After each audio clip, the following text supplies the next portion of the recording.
The second of my reflections from the book of Habakkuk in the Old Testament. Tiny little book of one of the minor prophets. And this one is called Stand and Wait. The British people have a reputation for orderly queuing, or as the Americans more accurately describe it, standing in line. It appeals to our sense of fair play that we queue according to the order in which people arrive. And we hate it when we experience disorderly pushing and shoving, for example, to get on a bus, as might be the case in some other countries. So with social distancing to get into shops and supermarkets, queuing up fits well with our culture. In this second reflection from the book of Habakkuk, set just before the catastrophe of exile fell upon the people of God, Habakkuk begins chapter 2 having made his complaint with his resolve in verse 1, I will stand at my watch and station myself on the ramparts and wait and see what God says, how he will answer my complaint. And so he stands and waits and positions himself to listen. And as he does, the Lord speaks to him and says, write down the revelation and make it plain on tablets, so the herald may run with it. Stand and wait, listen and write down. This speaks to us in our season, the season we're in at the moment. Psalm 130 verse 5 says, I wait for the Lord, my soul waits, and in his word I put my hope. Psalm 27 verse 14, wait for the Lord, be strong and take heart and wait for the Lord. Standing and waiting is not always easy, is it? I was standing and waiting in a queue to get into the garden centre recently. It wasn't difficult. It was a warm, lovely, sunny day. It was beautifully hot and I could see the queue was short. It was fine.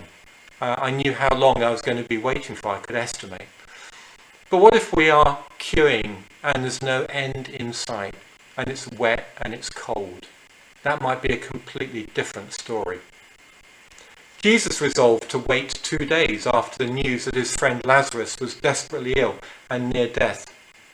He knew the plans the Father had for him to wait until Lazarus had died, so that Jesus might reveal his glory by raising him from the dead and revealing himself as the resurrection and the life. Imagine how that wait must have felt for Lazarus' sisters, Mary and Martha, who'd sent word for Jesus to come immediately and were waiting and waiting and waiting for him to arrive, and he didn't turn up, and then Lazarus died. It must have been agony for them in their waiting. The God who calls the stars by name is not surprised by the circumstances of our lives. He knows. He has always known, and waiting is part of his plan for us. It's something he uses to mould and shape the character of Jesus in us. And so Habakkuk resolved to stand and wait and listen. And the Lord said to him, write down the revelation. And so friends, why not write down today in a journal and make it into a prayer what you are waiting for and how you are waiting. Remember, what happens in you while you are waiting is more important than what you're waiting for.